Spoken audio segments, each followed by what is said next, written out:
Welcome, everyone. Good to see you guys. Hi. Hi. Good to see you. 15 months, 15 months of the pandemic and counting, right? But we're ready to rock and roll now, I'm sure. I mean, everybody's itching to get back to live events, right? Absolutely. We have our first one coming up in September in Brooklyn, and we can't wait to get there. Kelly and I actually did a little traveling recently. We went up to Seattle and then got on a plane and flew to Kansas City and went to the Ozarks to a friend's lake house. And it was like, oh my, I swear, this is what happened. I get to SeaTac Airport and we're traveling with a flight attendant. She's a good friend of ours, and she takes off to go through some secret entrance, right? The flight attendant. I totally forgot what to do. I'm like, what do I do? And the airport was packed. I mean, packed up in Seattle. And I literally look at Kelly, I go, what do we do? I mean, I kind of forgot how to travel in the last few months. And we fly a lot. So anyway, we're here to talk about inspiration. And inspiration is obviously so important to artists, you know, and really nature. I'm a huge hiker and love to be outside, thus going to the Ozarks and doing all that stuff. But so why don't you tell us how nature inspires you? And let's start with you, Kate. Well, I think for me, I'm kind of a born and bred city girl, but my parents have always had this family cottage that has always been a hugely important part of my life. And that's 14 acres of land in the middle of nowhere on a gorgeous lake. And so for me, it's always been kind of that yin yang of this energy of the city and the inspiration and the calm tranquility of the country. And then since the pandemic, I've had the really ability to kind of move up there and experience the winter and really experience the flow of nature in a much more intimate way. And so I really have enjoyed that. And I enjoy kind of capturing less of the actual representation of nature and more of the energy and the feeling and the tranquility and the movement of nature. And so that's really where my inspiration comes from, is trying to absorb that, I don't know, that Shinrin Yoku, that green bathing that you gain when you're actually in nature, trying to absorb that into the painting so that kind of people can experience that when they're living with them. And we can see a couple of your paintings behind you. And yeah. They're very definitely floral right now. I'm very happy. I love it. Right. Definitely signature Kate Taylor paintings. That's for sure. How about you, Philip? Oh, myself. Well, I was raised up out in New Brunswick in Canada along the Gaspé when I was a little kid. And I remember the stormy weather, the wintertime and in the fall. And we lived right along the coast. And it was just amazing just watching all that. Then later on, when we moved to British Columbia up north, we were up by in Terrace, BC. And so we were Prince Rupert, Kitimat, Queen Charlotte Islands. And just amazing weather, and the sea coast is just gorgeous. And for me, I just love that energy of a storm. I love stormy weather, and I love how it comes crashing. I told my wife I'd love to retire sometime back along the coast of BC, Vancouver Island, Oregon, along that area, and just to see that power. And I wasn't trained, in a fine arts college or anything, so I just picked it up when I was a kid and continued painting. So I just love the colors, I love the contrasts. I love the energy that comes up between all those things. And so that's what inspires me. There's art everywhere, and it just, just love to try to capture it as well as I can. So storms.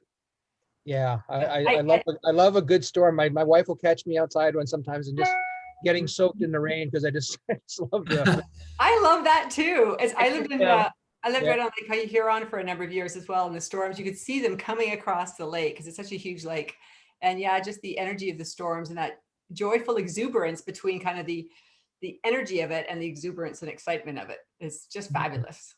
Yeah, I was born and raised here in California, but I sold my company years ago to a company in Ohio, then bought it back, obviously. But Hannah was raised in Ohio. And do you remember going out in the front yard and watching those storms roll in? Yeah, it would be crazy. Sunny 1 minute and then pitch black the next minute.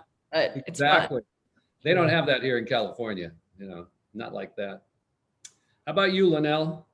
Well, so I've lived in Lincoln, Nebraska all of my life, and just over the last probably 10 years, I've had opportunities to travel, and we were standing there looking over the cliffs of Moher in Ireland, and then we went from there to North Carolina, and we were hiking around in the mountains up there, and it was just a life-changing experience that I think really brought into my art, my paintings, a lot more vibrancy, I think.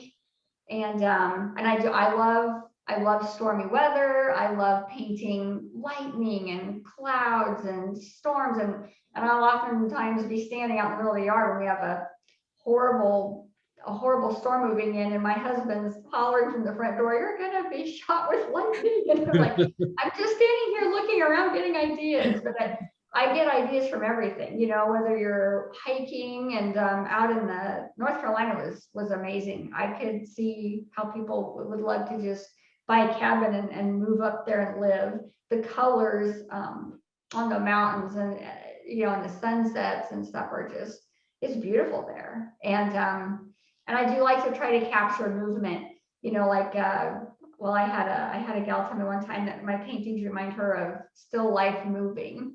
She said how I paint, like, you know, the water, the flowers, they seem to just move, I guess. But yeah, I'm all about electricity and vibrancy in the paintings, and want to get that feel across, whether it's storms or, you know, mist moving or. Yep. And you guys are all Northerners. I guess that's what we would call them, right, Hannah?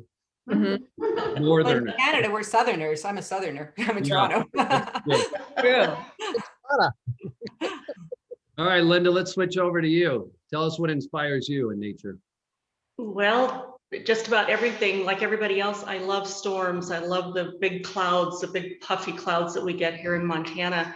But I'm a country girl. I wasn't raised in the city. I've lived in the city, but I was born and raised in the Ozarks, actually. And you know, stormy weather and tornadoes and those big dark black clouds that form up, but the water too. Where I lived, there was so many natural springs and a lot of water, and flowing water. It's just, and the way the light catches it inspires me, the peacefulness of the water. And then, you know, I've lived on the West Coast and I love the ocean. I love that too. But now I'm in Montana, and the fall colors, and again, the way the light hits the water, and it just inspires me that way. I love storms. I love, yeah. I think the Well- wonderful thing about nature too is that it's the gift that keeps giving. You know, it's, Mhm. you can live in this nature and you can live in the same space for so many years. I've been going to my cottage for 40 years. But you know, you see it differently every season. And you know, for me, this is the first time I've actually stopped and really watched the seasons change, and really being able to see every single day how things change. And it's a different inspiration every day. And I think for me, this series kind of came from that, really seeing the birth of spring after a long, hard winter where the lake is frozen. And it was just, you know, it really was quite remarkable. Yeah, I love the change of seasons too. You know, the aspen in the fall, the colors are just fantastic. Oh, yeah. I also love what nature does to old buildings, you know, like my ghost town images. I had a person tell me one time at one of the ghost towns that they don't restore the buildings, they keep them in a state of controlled dilapidation. Oh. And but that's what nature does to them, you know, it kind of just wears them down. So all of that is hugely inspiring to me. That's great. It's really cool that we can take this one concept of nature and see it, you know, behind all of your backgrounds in completely different ways. So what do you each feel when you get inspired for a new piece? I guess, Kate, we'll start with you. I think for me, it's really all about the feeling. Like for me, it's about the actual execution and production of the piece versus the end result is really kind of more important to me.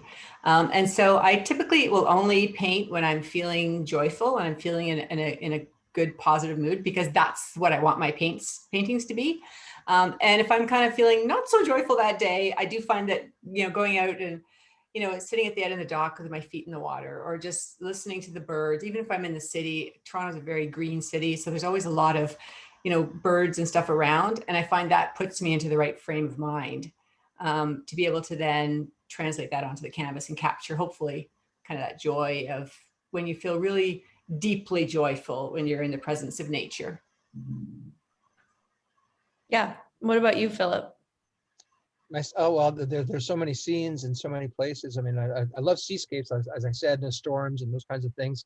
Hawaii, especially as well. And when I see a scene that really, kind of touches me, inspires me, is my main thing is I just want to get painting, just get back to the studio and clean off my oil off my palette, put my rock music on, and pour my little whiskey, and then just get to the painting. And that's what I want to do. And so, it's my wife can always tell, like, oh, we better get home or whatever, because it's time to get to it. And yeah, it's the energy that's there. It captivates you.